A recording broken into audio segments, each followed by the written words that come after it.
Yes, asante sana soiba wangu ambao unaungana nasi sasa hivi kupitia YouTube channel yetu, lakini shukrani zaidi wewe rafiki yangu ambao umeungana nasi na unatusikiliza tangu asubuhi kupitia Super Breakfast ya East Africa Radio. Karibu sana.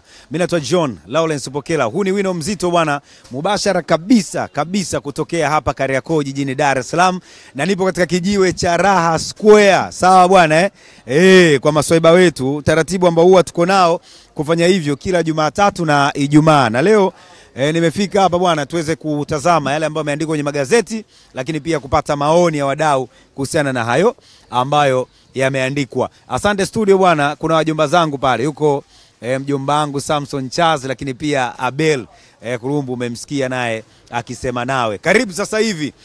Mimi ni John Lupokela, tufuatilie kwenye kurasa zetu za mtandao wa kijamii kwa sababu tuko live. Ukienda YouTube tuko live, uandike East Africa Radio, lakini ukienda Facebook tuko live, andika East Africa Radio, mambo yanakuwa mazuri zaidi. Mwenyekiti vipi, simu za asubuhi? Mwenyekiti tayari michongo ishaka vizuri? Hapana, hamna michongo. Sasa hivi Kariakoo kidogo hali ya uchumi imedorora kidogo. Imedorora? Salama, tuko salama kabisa. Yaani imedorora kwa sababu gani? Mwenyekiti, maana umechokoza kitu lazima nijue. Yaani mzunguko umekuwa chini sana, mzunguko wa fedha umekuwa chini sana. Au ndo huku na huku tumefunga? Hapana, sijajua pesa mzunguko. Sasa watu wasijue wa mama inatakiwa achie hela zingie kwenye mzunguko, maana huku tunakufa njaa Kariakoo.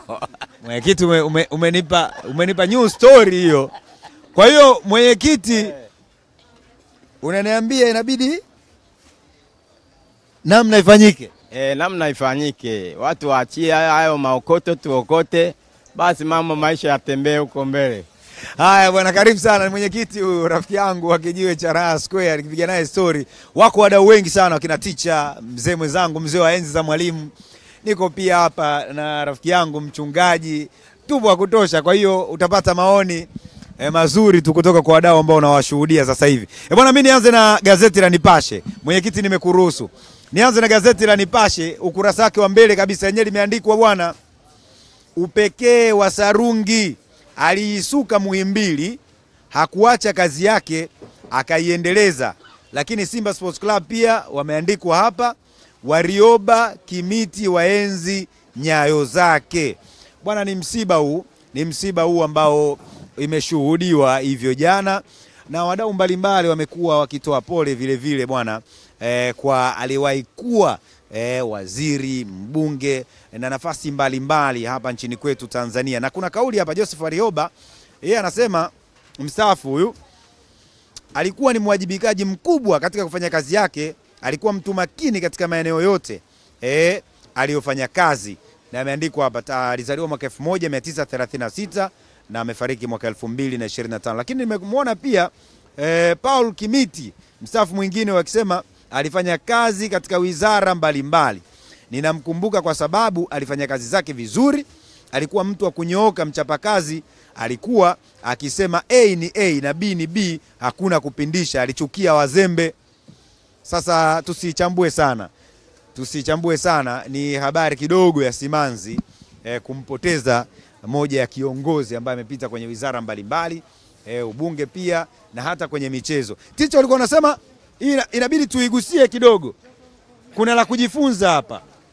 Au ulikuwa unasemaje Ticho? Kianza jina lako. Karibu sana. Nashukuru sana mtangazaji, naitwa Richard Silaya, ni mwalimu. Kwenye hii habari ya mzee wetu kuondoka, mzee wetu Sarungi, huyu ni alikuwa kiongozi wetu na ni mtu wa mfano.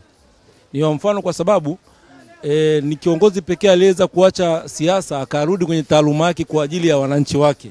Kwa hiyo ni mtu wa kuenziwa na hawa wazee wetu. Mzee wetu Warioba amemzungumzia vizuri kwa sababu ni mtu alifanya naye kazi. Sasa ukiangalia jamii yetu sasa hivi, wale wataalamu wanaondoka kwenye utaalamu wanakuja kwenye siasa. Kwa hiyo mimi nifikiri kabisa kwamba mtangazaji wangu huyu mzee wetu anatufundisha ya kwamba wale waliosoma taaluma wabaki kwenye taaluma zao kwa ajili ya jamii yao, na si kutoka kwenye taaluma zao kwa ajili ya masuala ya kisiasa. Ni jambo kubwa sana la kujifunza na tuige mfano kwa mzee wetu Sarungi. Nashukuru sana. Safi. Bwana, tuchukue mfano huo. Wadau mnasemaje? Kukubali kuacha siasa, kurudi kwenye professionalism yake, alafu akaenda kuitumikia. Mzee wa Mwalimu ulikuwa sema? Asante sana. Mimi naitwa Rogasian Hamisi Masawe. Tukizungumzia Dr. Sarungi, profesa. Alikuwa ni dokta wa kutibu binadamu. Wakati akiwa waziri ni mzalendo wa kweli Mzee Sarungi. Alikuwa mzalendo ambao ni watu adhimu sana kupatikana katika taifa la leo. Ni watu adhimu sana. Profesa Sarungi wakati akiwa waziri alikuwa unakuta yuko wodini anahudumia wagonjwa na huku ni waziri. Ni mtu wa pekee sana namna hiyo. Alizingatia sana taaluma yake. Ni katika Sarungi huwezi kuwapata watu wa hiyo sasa hivi. Ukiangalia hata wenzake ambao walifanya nao kazi amekuwa nao wakati utendaji wa shule ya serikali kama Mzee Warioba, Paul Kimiti, ni wazalendo wa kweli. Sasa hivi huwezi kuwapata hao. Hawana mali. Mzee Sarungi ni maskini. Hana utajiri sema huyu ni mtu ametoka waziri, familia yake au ndugu zake ni matajiri. Ukiangalia hata Mzee Warioba ni maskini tu, hana uwezo sema ni mtu ambaye ni tajiri, ni familia ya kitajiri. Pamoja na amekuwa waziri mkuu na amekuwa jaji. Huwezi kusema eti ni familia yake ni matajiri au yeye mwenyewe ni tajiri. Ukiangalia Paul Kimiti amefanya kazi na Mwalimu Nyerere. Paul Kimiti alikuwa mtu wa karibu na Mwalimu, lakini ni mtu ambaye angeweza kujilimbikizia mali nyingi sana.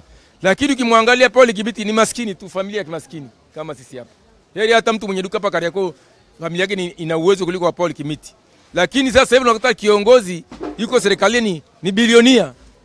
Ukiangalia akaunti yake unashika kichwa, hii hela ameipata wapi? Amevuna wapi? Mshahara wake unatosha na hii hela amerundika huko kwenye akaunti zake? Ukiangalia maisha na wanaishi familia yake, watoto wake, shule wanazosoma, hazilingani na mshahara wake. Kwa hiyo sasa hivi kupata wazalendo wa namna hiyo, wakina Warioba, wakina Paul Kimiti na Sarungi, huwezi kuwapata sasa hivi. Sasa hivi viongozi wameingiwa na tamaa mno. Lazima wajifunze kupitia kwao. Asante sana. Haya, bwana kuna mdau anataka kuweka neno hapo. Safi sana. Alafu hapa kwenye issue ya umaskini hapo, wewe unatazama mdau wetu, mtazamaji na yule ambaye anatusikiliza, bila shaka amemaanisha kwamba sio wale ambao wanajilimbikizia mali. Sio wale ambao yani wamejiweka kwenye utajiri, lakini ni wale ambao wanaishi maisha yao ya kawaida, ndio ambayo anayomaanisha hapo. Karibu kaka. Asante, naitwa Lion Fighter. Huyu marehemu Sarungi alikuwa ni waziri mkuu. Aliwahi kuwa waziri mkuu. Waziri wa elimu. Sasa yani mimi nitakuwa kidogo tofauti na mawazo ya walio wengi au wachache. Kwa sababu maendeleo ya nchi hii sifa anapewa kiongozi mkuu kwa maana ya rais.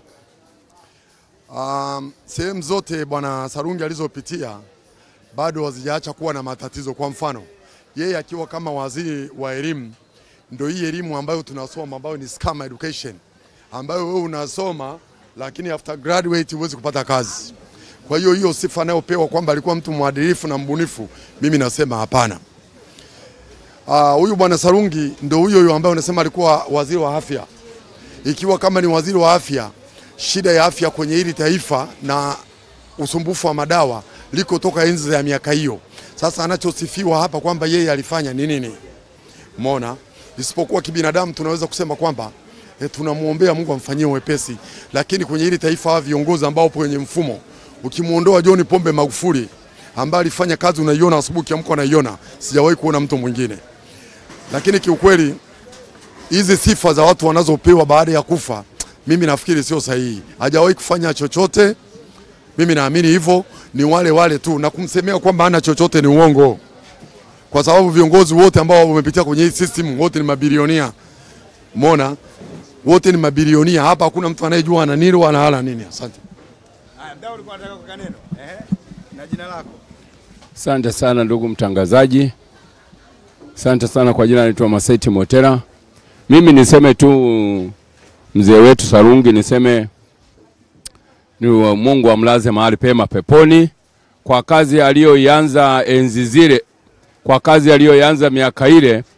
Amefanya kazi vizuri sana, na waliokuwa wanamfuatia nao wamefanya kazi vizuri sana, na kutokana na kile kiwanga alichokuwa nacho, elimu aliyokuwa nayo, hata ungekuja hata wengine wangeongezea vitu vingine, lakini alianza msingi mzuri wa watu wengine waendelee kutembea katika nyayo zake. Kuna mambo mengi ambayo yanabadilika katika ulimwengu sasa. Kuna vitu ambavyo vinakujaga na ufumbuzi, na wengine wanaweza kaleta ufumbuzi wako wake mwingine, ila lakini Sarungi alichokianzisha, kwa kweli alikianzisha kitu ambacho ni cha taifa, kuliongoza taifa namna litakavyokwenda na mahali hapa linapofikia. Mimi ndio la kwangu ni alifanya kazi kwa uweredi na kwa ufahamu wake aliokuwa nao enzi hizo, na Mungu amlaze mahali pema peponi. Amina. Sawa. Bwana, ni mahusiana na vile ambavyo wanamkumbuka na wanamuenzi bwana Dokta, na vile ambavyo mengi ambayo ameyafanya yapo ya kipekee na ambayo yanaenziwa, lakini pia yapo maoni ya utofauti. Ni mitazamo. Unajua kwenye mitazamo kila mtu ana mtazamo wake, na ni mitazamo ya wadau ambao tuko nao hapa kwenye wino mzito kuhusiana hilo. Lakini kubwa zaidi wako ambao wanamkumbuka bwana pamoja kuwa mkuu wa mkoa, lakini ameendelea kufanya majukumu yake ya udaktari kama kawaida, pamoja kuwa waziri wa wizara mbalimbali, alikuwa anaendelea kufanya majukumu yake kama kawaida. Hilo ndilo ambalo linakumbukwa. Mchungaji, nakuja kwako. Sasa wakati nakuja kwako mchungaji, ulisema unataka kuchangia, lakini naomba tuondoke na hii hapa hii. Sawa bwana? Hii inasema hivi, gazeti ni la Nipashe jamani.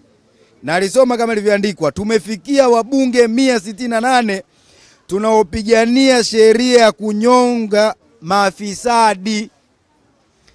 Huyu si mwingine, anasema Mpina. Mpina anasema wamefikia wabunge 168 ambao wao wanapigania sheria ya kunyonga mafisadi. Sio mimi wala sijui mchungaji. Mpina anasema mbunge wa Kisesa mkoani Simiyu Luhaga Mpina ameomba bunge kuridhia na kupitisha sheria itakayotoa adhabu kali, ikiwemo kuwanyonga watu au mtu atakayebainika kufanya ubadhirifu wa mali ya umma. Nukta. Mchungaji, hii hapa maiki ya kwako. Chambua tafsida muhimu. Asante sana ndugu mtangazaji, na nashukuru. Naitwa Sevi Godfrey. Nilitamani sana kuchangia ile ya nyuma kidogo, tumepita pale. Niweke pointi kidogo. Pointi kidogo ni kwamba bado wasomi wa nchi yetu ya Tanzania wanatuangusha sana, kwa sababu huyu Dr. Profesa Sarungi naye alifanya tu kazi katika mfumo ule ule tu kama wa kutafuta hela, kwa sababu huwezi kuwa dokta katika nchi ambayo watu wake wanaathirika kwa kiasi kikubwa na maradhi, hususan ya mifupa, kwa sababu alikuwa daktari wa mifupa, alafu mara huko waziri wa michezo, mara huko mkuu wa mkoa, mara huko, yani umekaa wapi? Kwa hiyo ni mawimbi yale yale tu, sema kwa sababu taifa letu linapenda kusifia, wanaweza pia kumsifu kwamba alikuwa mzuri, lakini mimi nikiangalia namna uhitaji wa taifa kuhusu madokta, asingeweza kutoka kwenye hiyo engo moja ya udokta aende mara awe waziri wa michezo. Na alikuwa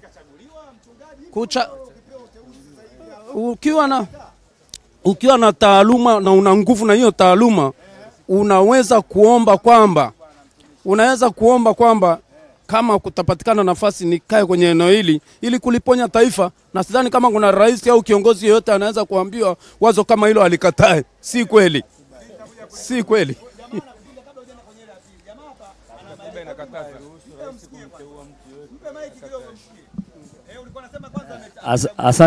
Asante ndugu mtangazaji. Kwa jina naitwa Michael Mzee. Kwa eneo la Dr. Sarungi kuteuliwa kwenye nafasi mbalimbali, kwa mujibu wa katiba ya Jamhuri ya Muungano wa Tanzania, ibara sikumbuki, lakini uruhusiwi mtu yote kuteuliwa na rais kukataa amri ya rais. Amri ya rais ni sheria.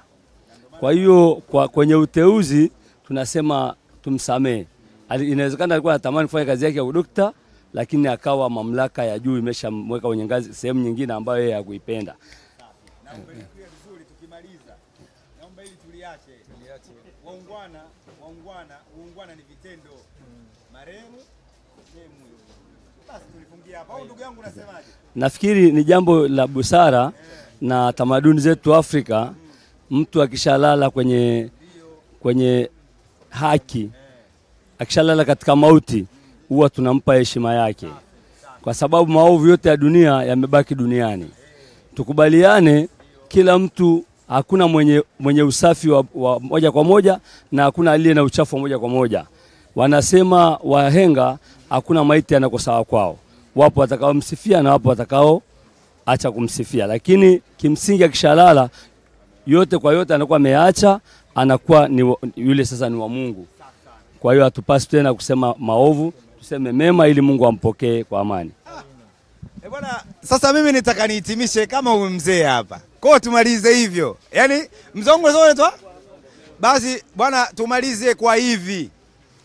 Yaani baada ya kuzungumza yale tumeyazungumza, ili ndio hitimisho letu sasa. Kwa hiyo tuelewane vizuri hapo. Sio bwana walikuwa wanamsema Yaani hili ndio hitimisho letu. Bwana, tumekubaliana hapo wadau. Haya Kijiwe, tumekubaliana kwamba tumelimaliza hivyo, na huo ndio utamaduni wetu, ndio busara zetu. Haya mchungaji, twende kwenye ile jingine. Achana, ili tumelifunga kistaarabu kabisa, na tunakubaliana kwamba bwana kuna tuzungumze mema. Asante sana. Sasa wabunge wamefikia 68. 168. Naam. Anapendekeza waone namna bunge itoe adhabu kwa watu wa namna hiyo.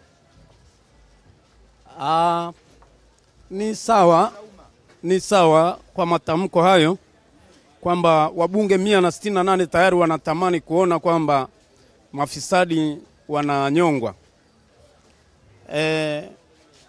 Kimsingi kwa taifa linalotaka kuendelea, tunapokuwa na watu makini, tunafanyia kazi zile sheria ambazo zipo kwanza.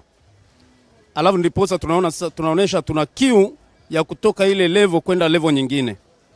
Serikali ya awamu ya 5 iliweka mahakama za mafisadi. Ziko pale Makumbusho. Sijui kama kuna Mtanzania au wewe ndugu mwandishi wa habari ambaye una rekodi ya mtu mmoja ambaye alipelekwa pale akahukumiwa hata kufungwa. Kwa hiyo tunapokuwa tunazungumzia habari ya kunyongwa, ni kama tu kustua akili za watu kwamba kuna kitu wanakichukia sana hapa. Kuna kitu hawa watu wanakichukia sana hapa. Kama kweli wanachukia ufisadi kwa kiwango hicho cha kutamani mafisadi wanyongwe, tungetamani wahoji kwanza zile mahakama za mafisadi ambazo zimejengwa pale Makumbusho zimefanya kazi gani? Tumeshahukumu watu wangapi eneo hilo? Kwa hivyo mimi nafikiri hata mimi ningetamani kuona mafisadi wananyongwa. Hata naposikia watu wanatekwa, ningesikia fisadi ametekwa mahali fulani, huyu tumemteka kwa sababu ni fisadi, ningefurahi sana. Ningesema sio utekaji ni mzuri, kwa sababu kama mafisadi wanatekwa na kushikishwa adabu kwa sababu hawajaadhibiwa na serikali vya kutosha, ningeweza kufarijika, hata Mtanzania mwingine angefarijika. Kwa hiyo kama wana namna ya ushawishi 168 wakalishawishi bunge likapitisha kitu cha namna hiyo, hata wakija uraiani nafikiri watapata asilimia kubwa sana ya uungwaji wa mkono, kwa sababu hakuna kitu paka sasa ambacho kimetesa taifa hili kama swala hili la ufisadi. Asante sana. Asante sana bwana. Ndugu yangu nani? Atabeni. Haya, kaka Beni, na wewe maiki ya kwako hii. Bwana Mpina anasema amenukuliwa hapa, anasema kupitia gazeti la Nipashe, huyu mbunge wa Kisesa pale Luhaga Mpina, yeye anasema bwana ameomba bunge kuridhia kupitisha sheria itakayotoa adhabu kali ikiwemo kuwanyonga, yani kuwanyonga watu ambao au mtu atakayebainika kufanya ubadhirifu wa mali ya umma. Bwana wewe, yeye kwake ingekuwa ndio mchekea. Beni, unasemaje ndugu yangu? Mpasie pale na yeye msikie. Asante. Ni mawazo yangu, lakini unajua kuna shida moja ambayo sheria mbaya yote hajawahi kuwa ni rafiki ya tajiri. Sheria mbaya zote huwa zinatungwa kwa ajili ya watu maskini. Na kitu kingine ambacho nataka nikwambie, huyu sina hakika kama inaweza kupita bungeni kwa sababu itawatafuna wengi. Mtu yoyote ambaye yupo kwenye mfumo huu, hakuna msafi kwa 100%, kuanzia kwenye level ya chini, kuanzia kwenye level ya halmashauri. Ukienda pale halmashauri pale ambapo sio waziri, sio mkurugenzi, sio nini, unaweza kukutana na vitu vya ajabu. Ukienda kuomba barua ya kumdhamini mtu polisi kwa mjumbe huyo, utakutana na vitu, uchanielewa bwana.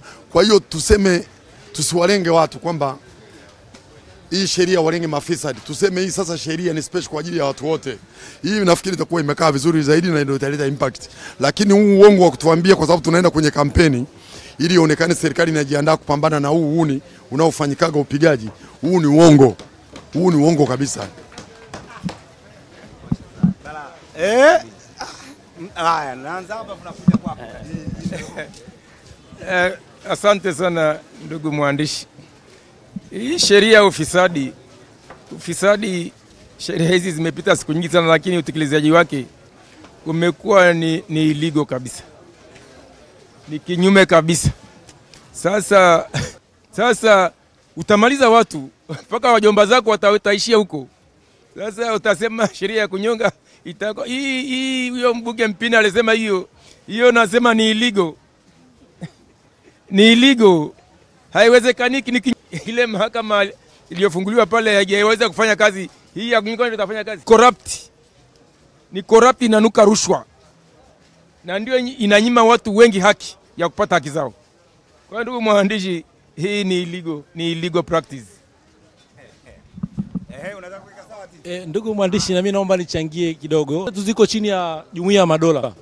Nafikiri na sheria za Jumuiya ya Madola hazijaruhusu bado maafisa. Angepambana kwamba kwanza tubadilishe katiba. Katiba itambue kwamba umafisadi ni laana na ni dhambi kwenye taifa. Lakini pia katiba itambue kwamba tuanze kufundisha watoto walioko chini wanaozaliwa madhara ya mafisadi. Lakini pia sisi wa demokrasia ndio inazaa ufisadi, kwa sababu siasa bila pesa haiwezekani. Kwa hiyo hata tukimwangalia Mpina, uingiaji wake wa bungeni pale, kuna rushwa nyingi kazitumia. Kwa hiyo tukisema tutafute rushwa, tunaanza kwa Mpina pale pale. Kiserikali ili kurudisha fedha za wanyonge. Lakini niseme kwamba Mpina yuko bungeni, nafikiri ni kipindi chake cha kwanza.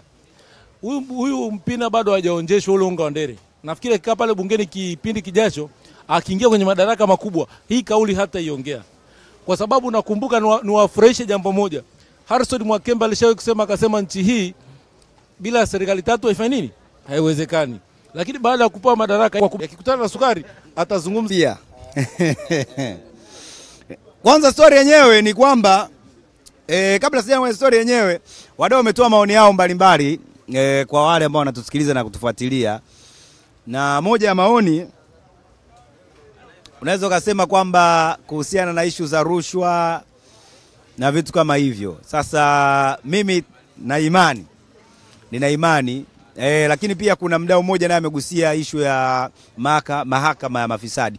Mimi nina imani pengine labda ni taarifa tu kutowafikia wananchi, lakini nina imani iko inafanya kazi, pengine yako ambayo yanaamuliwa. Sawa Lakini kwenye hili la issue ya rushwa na nini vitu kama hivyo, mimi nina imani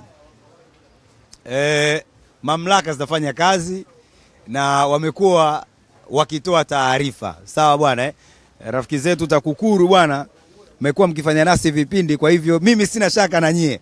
Isipokuwa hatuwezi kugeneralize, wanasema wazungu, kuweka yote pengine kwa baadhi. Kwa mdau alochangia hivyo pia nimeiweka vizuri, nimeiweka sawa ili tuelewane tuko upande gani. Hayo ni maoni tu, na Mpina bwana yeye ametoa maoni yake kama ambavyo wadau hapa na wenyewe wamechangia na umesikia walichochambua. Sasa yeye mbunge anasema Mpina yeye anasema kwamba kutokana na mafisadi yao, vifo vya wajawazito na watoto vinatokea kutokana na kukosa huduma stahiki, elimu mbovu, kwa kukosa miundombinu bora ya kufundishia na kujifunzia, huku baadhi ya watu wakigawana na kutafuna fedha hizo bila wasiwasi. Ndio maana ameshauri hilo swala liwepo. Bwana tuone kwenye taarifa nyingine. Taarifa nyingine ni waziri awaka viwango duni ujenzi wa barabara za Dar es Salaam. Ningempa mzee mwenzangu pale lakini utakuwa wa mwisho. Sasa waziri bwana, huyu ni waziri wa ujenzi. Mzee wangu wa enzi za Nyerere, unielewe hapo. Anasema mkandarasi amekwisha kupewa fedha yote, lakini mzigo haujakamilika. Ticha, si upo hapo? Alafu huyu Mchina fedha imeshaisha. Sasa waziri ataka viwango awaka kukuta viwango duni ujenzi wa barabara za Dar es Salaam.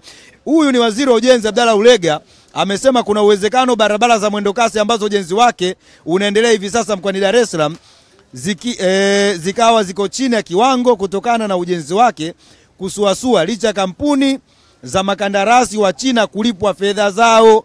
Kiongozi huyu alibainisha kwamba hadi sasa serikali imekwisha kulipa mkandarasi kampuni hiyo hapo imetajwa takriban shilingi bilioni 36, akiweka wazi kuwa malipo yanapofanyika fedha hizo zinakwenda China moja kwa moja na hazirudishwi nchini, hali inayosababisha baadhi ya vifaa kutokuwepo eneo la kazi. Wadau wanalitaka. Bwana, kumbe katibu ulitaka kuongea mapema kabisa. Katibu wa Raha Square. Ili swala la kuhusiana na barabara na ujenzi wake kuwa duni, nadhani tunarudi pale pale kwenye ile issue ya rushwa ya mafisadi. Ufisadi ni kitendo cha kufanya hawa viongozi wetu kuna muda wanapewa kazi, lakini kulingana na ufisadi wao wanashindwa kufanya kutokana na kiwango. Sisi tunaopita kwenye njia ya mwendo kasi na maeneo yetu ya Kimara Mbezi, tunaona ule ujenzi unaoendelea. Ule ujenzi kiusema kweli, mpaka ukiona waziri husika analalamika, ina maana alishajua hilo ya kuwa kinachofanyika pale sicho. Sasa kama waziri yeye analalamika wakati yeye ndiye ameaminiwa kwenye ile wizara na yeye alipewa hiyo kazi akiwa kama mtaalamu wa hiyo issue, alafu wamempa mkandarasi kazi bado inafanyika chini ya kiwango, ina maana kuna kitu kimetendeka hapo. Pengine mkandarasi katika asilimia zake 10 za ujenzi ule wa barabara, kuna asilimia 3 hazipo kwenye mkataba wake. Unajiuliza hizo 3 maybe zilienda wapi? Kwa hiyo tunarudi pale pale, ni issue ya rushwa. Kwa hiyo matumizi mabaya ya mali za serikali, matumizi mabaya ya madaraka ndio yamefanya hivi vitu vinafanyika pasipo na kuwa na kiwango. Bwana, taarifa ambayo nimepewa bwana, tumeongezewa muda. Kwa hiyo tutaendelea mpaka dakika 55. Karibu. Ndugu mtangazaji, nashukuru. Naomba nichangie kwenye hili swala la barabara duni. Hili swala la barabara duni, kwa akili zangu timamu nakumbuka kipindi cha utawala wa Kikwete kulikuwa na barabara wanazita za Big G. Yaani ni barabara za muda mfupi alafu baada ya pale zinatoweka. Lakini naomba niseme kwamba alichokisema waziri leo sio kitu kigeni. Taifa letu linakosa wazalendo. Uzalendo kwenye taifa letu ni tatizo kubwa. Uzalendo unaanzia kwenye nidhamu ya anayepewa dhamana, wenye dhamana wenyewe, lakini pia namna ya wao wenye mipango ya juu ya kile kinachokwenda kufanyika. Mathalan, mimi nakaa eneo la Mbezi. Barabara ya Morogoro Road imetengenezwa nafikiri sio mbali zaidi ya miaka 8 iliyopita. Barabara hii imetumika muda mfupi na imeonekana ni finyu, wanaongezea tena barabara ya 3. Lakini wale wapembuzi wa barabara ile ambao walipembua kipindi hichi wapo. Sasa tunajiuliza jambo moja. Hivi wakati wakipembua kipindi wakifanya barabara 2, hawakuona umuhimu wa kuwa na barabara 3?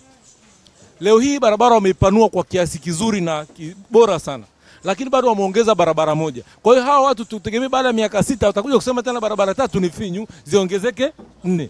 Kwa hiyo huu mradi wa barabara unakwenda ni mradi wa ulaji wa baadhi ya taasisi, lakini baadhi ya wale wenye dhamana na barabara zile. Kwa hiyo niseme kwamba nafikiri rais yetu mpendwa ametoa watu makini wa kumsaidia. Wale watu ndio wanaomwangusha rais.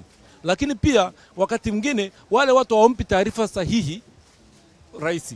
Kwa hiyo unakuja kugundua kwamba serikali inagharamia kutoa fedha nyingi kwa wakandarasi, kutengeneza barabara, lakini kwa malengo ya muda mfupi. Mimi nafikiri kabisa wasomi wetu ambao wapo wizarani, wapo kwenye serikali, hawajaweza kufocus jamii ya matumizi ya maendeleo ya miaka 15 20, wana focus miaka 3. Sasa tukikuta jamii ya design hii, hawa watu ni bure kabisa. Kwa hiyo huyu waziri wetu Ulege hapa anachokizungumza naye analalamika. Sasa ni waziri mwenye dhamana, badala kurudi TANROADS, badala kurudi serikalini, tutoe direction ya maendeleo ya miaka 15, huyu naye anaenda kushawishi maendeleo ya miaka 3. Baada ya miaka 3 Morogoro Road itafumuliwa tena. Huwa naumia sana nao pita Morogoro, unakuta vile vifusi au zile simenti zilizotumika miaka 6 iliyopita wanazitoa na hazitumiki, wanaenda kuzirunda barabarani. Ni mabilioni ya pesa. Yaani ni mabilioni ambayo angeweza kujenga zaidi ya hata shule 100. Lakini ukija kugundua kwamba kwa miaka 3 tu hawa watu wameshatoa na mwaga, wanataka watumie hela nyingine za wananchi kwa ajili ya kujenga barabara. Hii barabara wangeweza kaifanya barabara 5, barabara 6.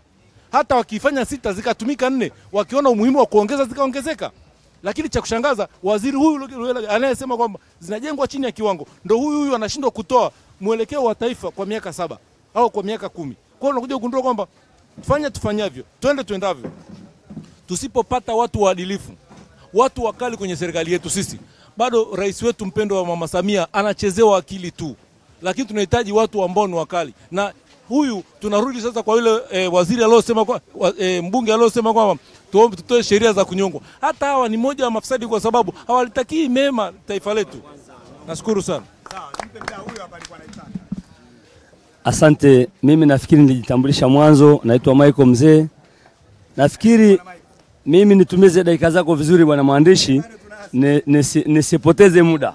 Mimi nasema ningeshika nafasi ya urais leo katika watu ambao bila kupiga kura wangenyongwa huyu waziri, kwa sababu nasema kwa cheo chake na vitu anavyotuambia Watanzania wenye akili timamu haviendani hata kidogo. Ni waziri hajachukua hatua, analalamika. Ni wajibu wake kama imemshinda kazi kujiuzulu, kulionyesha taifa kwamba kilichofanyika hakubaliani nacho. Leo waziri anasema naona viwango vya barabara ni duni. Sasa amewaka amechukua hatua gani? Ni nani amechukulia hatua kwenye jambo hilo? Tufikie mahali mwandishi, tuache mambo ya kubembelezana. Tuseme ukweli sasa, Tanzania tumechoka kuchezewa. Huyu waziri anacheza na akili zetu. Afike mahali kama walivyo watangulizi wao huko nyuma, walikuwa wakishindwa kazi au kiona mahali ambapo wameboronga wanajiuzulu, kuaminisha taifa kwamba wako kwenye utekelezaji wa majukumu yao na kuna mahali wamekosea. Sasa hivi waziri anasema tu mimi naona kitu hiki hakiko sawa, lakini yuko pale pale. Watendaji wale wa chini yake wako pale pale. Mheshimiwa mwandishi, inatia hasira. Na nimesema hii ya Luanga Mpina sikupata nafasi ya kuisemea. Mimi nasema kama angetafuta kura za wananchi, kura yangu ipo kwake.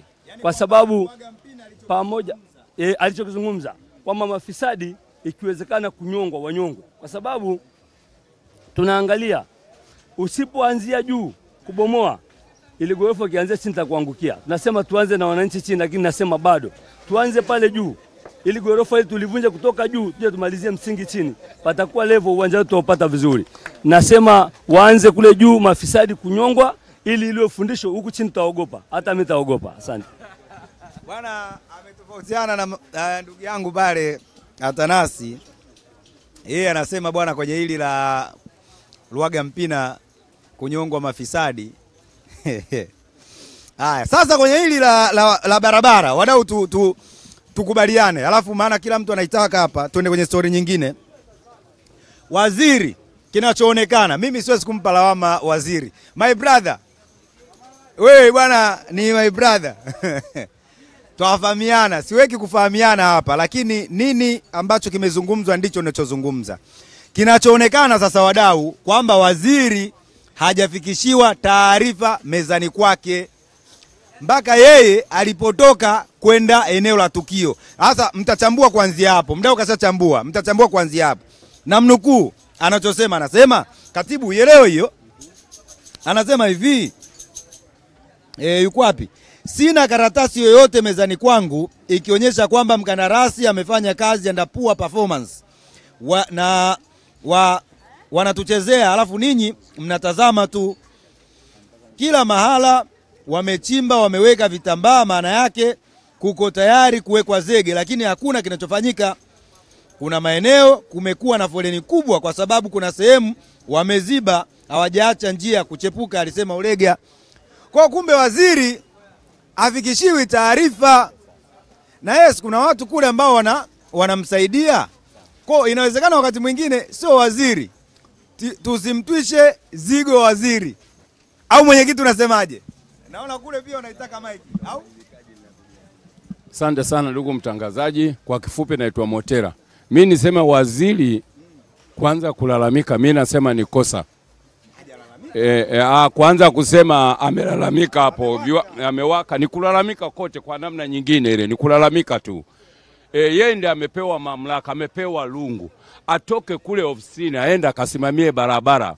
Na wale wanaofuatia wanaendana nao kama wako viwanga ambavyo havihitajiwa wakae pembeni, lakini atoke ofisini akasimamie barabara. Ndio maana marehemu rais wetu Magufuli alikuwa anatoka huko anafuatilia, ukimwambia tuende anakuambia mimi nataka njia hii ndio tutembee nayo hii. Kwa sababu anaona kule, naona kuna wanaficha nani, kuna madudu. Sasa anaposema kiwango, kwa kweli si utendaji wake na kwaje. Mimi naomba tu ajitathmini, atoke nje, aende akasimamie barabara, mambo yaende sawa. Ndio la kwangu hilo. Haya. Bwana katibu ananiambia kaka Lupokela, mbona hii huja inani? Iko wapi? Iko wapi? Iko wapi? Sasa hii hapa bwana. Waziri Ulega alieleza kuwa kazi yote iko nyuma ya muda na makandarasi wamekuwa wazembe kupita kiasi. Baadhi ya maeneo ya ujenzi hayana wasimamizi rasmi wa ujenzi kinyume cha makubaliano ya mkataba.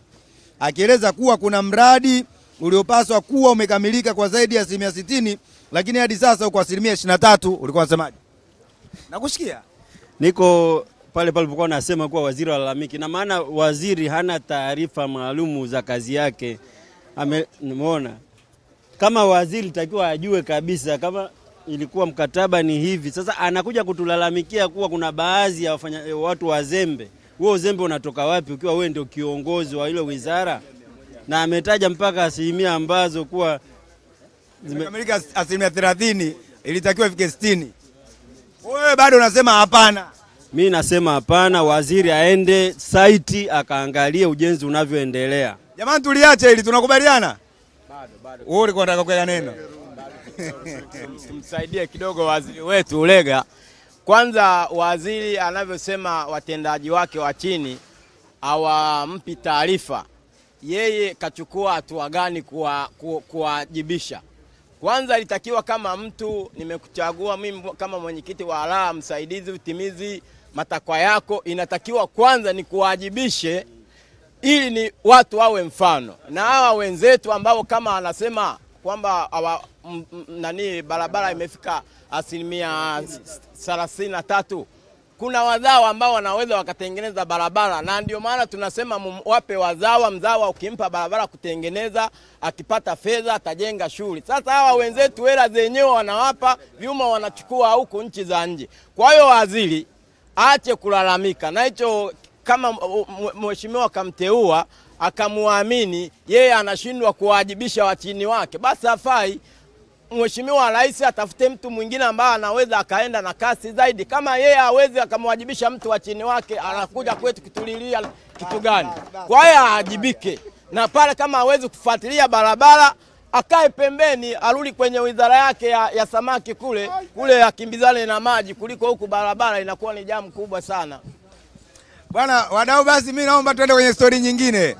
Kwa sababu yani kwa sababu muda si unaondoka. Yani tatizo yani muda. Ndugu yangu ulikuwa unasemaje? Mimi naenda tuanze na pale. Jamaa alinyosha muda mrefu. Wewe ndugu yangu huyu hapa. Ulinyosha muda mrefu. Haya. Asante ndugu mwandishi. Nashukuru kwa sababu tuko kwenye huu wa maji wa barabara. Mimi kwa kweli sitamumunya maneno. Nasema waziri ameshindwa kufanya majukumu yake na kupelekea taifa kupata hasara. Kwanza sheria zenyewe kama sikosei, nimeperuzi huko kusikia huko mtaani, inamtaka waziri au mtumishi wa serikali asilipe zaidi ya 75% kabla ya kukabidhiwa mradi.